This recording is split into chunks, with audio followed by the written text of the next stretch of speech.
Social media के दोस्तों अस्सलाम वालेकुम दोस्तों, welcome back to Teaser Electric. दोस्तों आज की इस वीडियो में हम एक फॉल्ट ट्रेस करने वाले हैं कि इसको हम किस तरीके से ट्रेस करेंगे और ख़त्म करेंगे। हमने ये दोस्तों PV65 का लगाया है, इसमें एक फॉल्ट आया। सिस्टम हमारा आपके सामने लगा हुआ है, इंस्टॉलेशन चेक कर सकते हैं आप। इसकी कंप्लीट वीडियो मैंने यूट्यूब पर भी डाली हुई है और ये देखेंगे किस तरीके से सफाई के साथ सिस्टम इंस्टॉल किया गया और लोड भी डिवाइड किया गया। सारा कुछ आपको साफ नजर आ रहा होगा, ठीक है। लेकिन उसके बावजूद इसमें एक फॉल्ट आया। फॉल्ट क्या है वो मैं आपके साथ शेयर करता हूँ, ठीक है। फॉल्ट ये है दोस्तों कि हमारे सिस्टम में जो है ना शॉर्ट आ रहा है। ये देखिए शॉर्ट है हमारा सिस्टम जो है, ठीक है। ये देखें, ये जैसे ही हम ज़मीन के साथ अटैच होते हैं तो ये देखें करंट आ रहा है, आपको नज़र आ रहा होगा। टेस्टर, ये देखें टेस्टर ब्लिंक कर रहा है, ठीक है। अब दोस्तों इस तरफ जब हम ये देखें दोस्तों, ये देखें सोलर हमने बंद किया हुआ है, ठीक है। सोलर हमारा बंद है तो वापटा हमारी जो है ऑन है।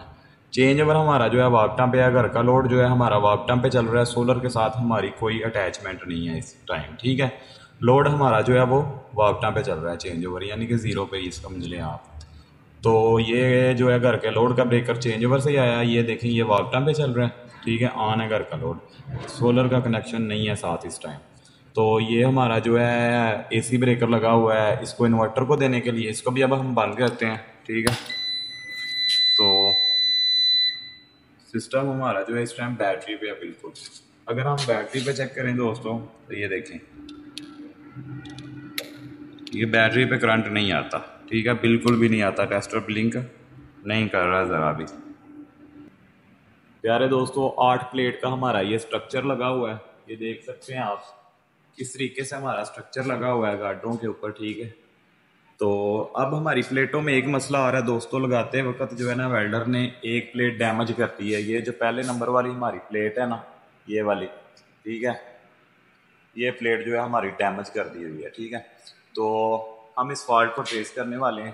लगा हुआ है इसके ऊपर, हम टेस्टर लगाएं तो ये देखिए टेस्टर ब्लिंक नहीं कर रहा फिलहाल। ये टेस्टर नहीं बोल रहा। अगर हम हाथ भी लगाते हैं तो भी नहीं करता। चप्पल उतार के हम हाथ लगाते हैं तो इस वक्त शॉर्ट नहीं लग रही हमें। प्यारे दोस्तों अब हम अपना सोलर ऑन करते हैं। ये देखें सोलर का ब्रेकर हम PV हमने ऑन किया है, ठीक है। PV ऑन करने के बाद हम चेक करते हैं कि ये टेस्टर ब्लिंक करता है कि नहीं।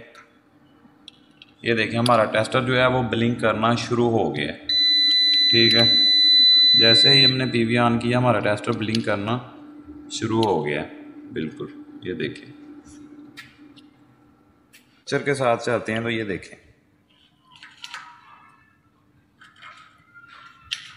अब हम स्ट्रक्चर के साथ चेक करते हैं दोस्तों दोबारा। तो ये देखें हमारा टेस्टर अभी ब्लिंक नहीं कर रहा, ठीक है। और ये देखें हाथ भी लगाते हैं PV ऑन करके तो हमें शॉर्ट नहीं लगती।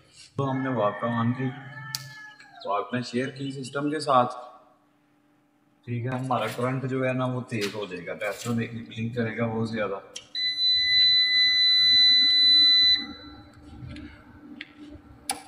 ये देखें जैसे ही उसने वापटन दी टेस्टर हमारा कितना ज़्यादा ब्लिंक करना शुरू हो गया है। ये देखें करंट तेज़ हो गया, ठीक है। करंट कितना तेज़ है टेस्टर देखें। धूप निकली हुई है, धूप निकली है, ये देखें कितना तेज़ रोशनी है। और टेस्टर देखें किस तरीके से ब्लिंक कर रहा है, ठीक है दोस्तों। इसको अब हम हाथ लगाएंगे तो हमें शॉर्ट महसूस होगी। पहले तो थोड़ी होगी फिर ज़्यादा महसूस होगी, ठीक है। प्यारे दोस्तों ये क्या मामला है और अगर आपको पता हो तो आप भी हमें कमेंट सेक्शन में बताइएगा ज़रूर कि किस वजह से ये फॉल्ट आते हैं और इसका क्या सलूशन होना चाहिए। वैसे हमने तो इसका सलूशन एक सोचा है। सबसे पहले जो है हमने ये सारे ब्रेकर घर का लोड बंद करके भी चेक कर लिया कि हो सकता है कोई ना कोई लगा लेंगे घर की कोई चीज़ शॉर्ट हो जिसकी वजह से बैकअप आ रहा हो। लेकिन घर की कोई चीज़ भी शॉर्ट नहीं है, वो भी टेस्ट किया है। उसके बाद हमने ये इसको जो PV दिया है, ये मेन है, हमने इनपुट और आउटपुट उतार के दोनों को आपस में अटैच करके हमने उसी लाइन को चला के चेक किया है कि हो सकता है कोई मसला हो। फिर भी जो है हमारा किसी किस्म का कोई फॉल्ट नहीं आया, ठीक है, वो भी ठीक हो गया। उसके बाद दोस्तों हमने जाके मीटर के ऊपर जो है अपनी अर्थ वाली लाइट चेक की है कि वो तो नहीं ऑन हुई, वो भी ऑन नहीं हुई। उसके बाद हमने इनका न्यूट्रल घर की चेक किया कि यहाँ पे ट्रांसफार्मर से लीकेज तो नहीं आ रही, वो भी कोई मसला नहीं है, लीकेज वगैरह भी नहीं आ रही है, यानी कि सारा कुछ ठीक है। फिर भी हमारी समझ से बाहर है कि ये क्या मामला है। अब हमें शक पड़ा है कि हमारा हो सकता है इन्वर्टर शॉर्ट हो, इसलिए अब हम नया इन्वर्टर लेके आए हैं। एक जगह और हमने एक इन्वर्टर लगाना था फ्रानस का, वो हम यहाँ ले आए हैं कि पहले यहाँ पर लगाकर हम चेक कर लेते हैं। अगर तो ये करंट वाला मसला हल हो गया फिर तो हमारे इन्वर्टर में मसला इन्वर्टर शॉर्ट है, अगर ना हुआ तो फिर क्या मामला होता है वो अब हम हम आपको ट्रेस करके दिखाएंगे। प्यारे दोस्तों, ये हम लेके आए हैं फ्रोनस का, ये देखें PV 5200 है ये, ठीक है। अब हम इसे इंस्टॉल करके इसकी जगह चेक करेंगे कि क्या मसला है। अगर तो हमारा ये सिस्टम लगाने से हमारा जो करंट आ रहा है, अर्थ आ रहा है, वो ख़त्म हो जाता है तो फिर तो लगा लें कि हमारे इन्वर्टर में फ़ॉल्ट है। तो अगर ये मसला ख़त्म नहीं होता तो फिर कोई और फॉल्ट है, हमारी प्लेट जो है वो डैमेज हुई है, उसकी वजह से कहीं से लीकेज निकल रही हो और वो स्ट्रक्चर के साथ लीकेज निकल के सारे स्ट्रक्चर को शॉर्ट कर रही हो, ये भी मसला हो सकता है। और एक मसला और है कि हो सकता है हमें अर्थ का बोर करवाना पड़े। इन सारी चीज़ों को चेक करने के बाद दोस्तों जो भी फाइनल फैसला होता है वो मैं आप शेयर करता हूँ अभी। प्यारे दोस्तों, मैंने इस्तेमाल किया है इसके लिए डिपर टेस्टर का। तो डिपर टेस्टर जो है वो चेक करते हैं लगा के। तो ये देखें, जैसे ही मैं स्ट्रक्चर के पास लेके जाता हूँ तो ये अलार्म करने लग जाता है। ये देखें, साउंड आपको आ रहा होगा, ठीक है। अभी इसको लगाया नहीं है तो पहले ही आवाज़ देना शुरू हो गया, इसका मतलब है करंट बहुत ज़्यादा है। ये देखें, अब साथ लगाता हूँ तो ये कैसी आवाज़ दे रहा है, बीप दे रहा है।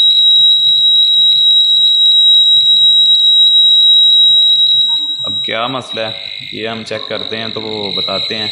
देखें, अभी तो बारिश नहीं है, गीला नहीं है ज़मीन, सर्दी नहीं है, तो इतना करंट लग रहा है। और अगर सर्दी होगी या बारिश होगी तो यही करंट जो है वो जानलेवा साबित होगा। इसलिए इसका कोई ना कोई हल होना ज़रूरी है। या तो अर्थ का बोर करवाया जाए या सिस्टम को चेंज किया जाए। दोस्तों, अगर मैं इस मीटर की बात करूं तो इसको लगा के भी चेक किया है हमने, एम्पेयर मीटर को भी, तो भी हमारा मीटर जो है ये देखें, ये 11 वोल्ट, कभी 12 वोल्ट दे रहा है, उसके अलावा कभी 14 वोल्ट दे रहा है, ठीक है। तो 12 वोल्ट का झटका भी आपको पता है कितना जानलेवा होता है। मोटरसाइकिल की बैटरी जो होती है 12 वोल्ट होती है, लेकिन कितना जो है शॉर्ट का झटका लगता है हमें। तो ये देखें, खाली भी इसके जो है ना वो इतने वोल्ट आ रहे हैं, 11-12। जी तो प्यारे दोस्तों, ये सिस्टम भी फ्रोनस का हमने लगा के देख लिया, उसके बावजूद करंट ख़त्म नहीं हुआ। तो आप कमेंट सेक्शन में अपनी राय का इज़हार ज़रूर कीजिएगा कि ये करंट किस तरीके से ख़त्म हो सकता है, या जिस जिस भाई के साथ जो मसला पेश आया है तो आपने किस तरीके से इसे सॉल्व किया है। तो दोस्तों, आज की इस वीडियो का मतलब था कि हम एक दूसरे के साथ अपना नॉलेज शेयर करें, और नॉलेज शेयर करने से कुछ ना कुछ पता चलता है। तो आप मुझे ज़रूर बताइएगा कि इसका क्या सलूशन होना चाहिए, और मैं भी जो इसका हल निकला आपके साथ नेक्स्ट वीडियो में ज़रूर आपके साथ शेयर करूँगा। तो दुआ में बहुत सारा याद रखिएगा, और चैनल पर नए हैं तो सब्सक्राइब करना मत भूलिएगा, और कमेंट सेक्शन में ज़रूर बताइएगा। अल्लाह हाफिज़।